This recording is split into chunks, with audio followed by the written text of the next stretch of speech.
Shalom, shalom à toi mon frère, ma soeur qui me regarde ce matin sur notre chaîne YouTube Élan de foi. Je viens encore bénir Dieu pour ta vie ce matin car dormir, se réveiller n'est pas un concours, mais c'est une grâce. Et si ce matin tu as la grâce d'être debout, alors bénis le nom de l'Éternel ma soeur. Bénis le nom de l'Éternel mon frère parce que c'est une opportunité qui te donne encore ce matin de pouvoir réaliser dans ta vie ce dont il a déjà écrit dans le livre de vie, ce dont il a promis faire dans ta vie. Alors je viens te dire ce matin à toi qui me regarde, est-ce que tu sais que tu es une bénédiction? Tu es une bénédiction. Est-ce que tu peux imaginer que même avant que ta mère ne puisse te mettre au monde, avant même que ton père et ta mère ne puissent te concevoir, tu existais déjà. Dieu avait déjà planifié ton arrivée sur la terre. Il avait déjà tout mis au point pour que tu arrives sur la terre et pour que tu naisses dans cette famille. Alors j'aimerais te booster encore en te disant ceci. Tu n'es pas une erreur. Tu n'es pas une erreur, mais tu es plutôt une bénédiction pour ta famille. Je viens te rappeler à toi qui depuis ton enfance, on a toujours isolé, on a toujours effacé. Même quand il y avait des décisions importantes à prendre, on ne t'a jamais considéré, on n'a jamais même considéré ta parole. On ne t'a même jamais pris en considération quand il s'agissait des assises dans la famille. Je te dis que tu n'es pas un hasard. Tu n'es pas n'importe qui. Tu es bénédiction. Tu es né pour impacter. Tu es né pour bénir. Tu es né pour amener un plus grand nombre dans ta famille à pouvoir recevoir de la part de Dieu. Tu as une mission dans ta famille. Alors j'aimerais te dire, sèche tes larmes, ne pleure plus. Oui, toi qui me regardes, toi qui m'écoutes, toi qui es en train de regarder cette vidéo, ne pleure plus. Le Seigneur te dit ce matin, sèche tes larmes. Sèche tes larmes parce que le temps de la gloire a jailli dans ta vie. Il est sur le point de faire quelque chose de particulier dans ta vie. Ce qu'aucun membre de ta famille n'avait déjà vécu, tu vas le vivre. Oui, toi qui me regardes, qui dis même, j'ai à beau faire les efforts, mais j'ai l'impression que chaque fois que je fais les efforts, ces efforts ne sont pas considérés. Tout ce que je fais dans la famille est toujours vu de façon médiocre. Peu importe ce que je peux apporter comme grâce, comme bénédiction au sein de ma famille, on ne considère jamais mes efforts. On dit toujours que je ne fais rien, je ne fournis aucun effort. Ce que je fais ne produit rien de bon. Laisse-moi te dire une chose. Cette année 2025 ne finira pas. Le Seigneur va booster un grand nombre par toi. Les gens seront étonnés autour de toi. Beaucoup vont se demander, est-ce que c'est lui ou bien c'est quelqu'un d'autre?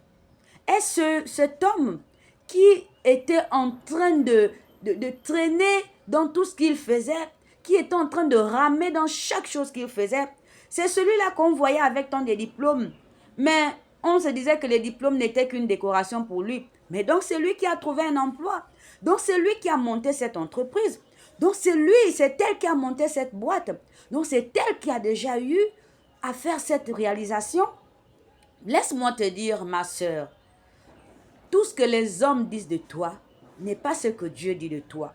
Mon frère, ce que les hommes ont planifié sur toi n'est pas ce que Dieu a planifié dans ta destinée. Alors ce matin, j'aimerais te dire que tu es bénédiction. Lorsqu'on dit de toi que tu es vaurien, dis-toi que je ne suis pas un vaurien ni une vaurienne. Je suis une bénédiction. Lorsqu'on dit de toi que mais toi tu n'apportes rien de bon, dis-toi que moi j'apporte plus que ce que les autres peuvent apporter parce que j'ai Jésus-Christ dans ma vie.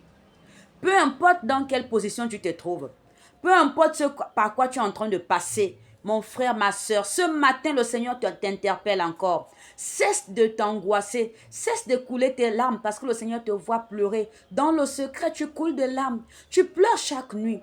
Même lorsque les gens te voient rayonnant, rayonnante. Mais lorsque tu te retrouves seul, ce sont les larmes qui coulent. Parce que tu t'interroges, est-ce que je suis venu sur la terre pour accompagner les autres? Est-ce que dans ma vie, je ne peux vivre que des situations compliquées? Est-ce qu'il n'y aura jamais un temps où je veux un peu me réjouir? Toute une semaine, parce que oui, toi qui me regardes, pour toi, chaque semaine est un défi. Pour toi, chaque mois est un défi. Pour toi, chaque année, c'est toujours et toujours des défis qui ne font que prendre du volume. Alors ce matin, le Seigneur te parle encore. Il te dit, 2025 ne s'achèvera pas. Il va faire dans ta vie quelque chose que les hommes n'avaient jamais imaginé. Là où on avait dit que tu seras zéro, il te dit que toi, tu es héros. Là où on avait dit que tu ne feras rien d'exceptionnel, il te dit que tu vas impacter autour de toi. Ceux-là qui ont fini les études avec toi, qui ont aujourd'hui des postes, qui travaillent, aujourd'hui, quand ils te voient en train de ramer, beaucoup rient de toi. Mais le Seigneur te dit encore ce matin, sèche tes larmes, il va les surprendre. Il va surprendre beaucoup autour de toi, beaucoup dans ta famille. Ceux-là qui ne pensaient même pas qu'un jour, tu devais faire des grandes réalisations. Le Seigneur te dit ce matin, ils vont être surpris. Cette année ne finira pas. Tu vas témoigner la gloire de Dieu. Alors ce matin, je suis venu te booster encore. Je suis venu booster ta foi. Je suis venu te faire comprendre que Jésus-Christ a un plan dans ta vie. Il a un boom qu'il va jaillir dans ta vie. Reste dans le silence. Il te dit, garde le silence. Il va combattre pour toi. Laisse les combats au Seigneur. Prends juste la paix. Prends juste cette paix de Christ. Donne-lui ta situation. Comme les disciples, Pierre et les autres disciples dans la barque, lorsqu'ils étaient allés à la pêche avec Jésus, lorsque la tempête montait, vous vous rappelez de cette parole-là? Ils étaient en train de paniquer. Oh Yahweh!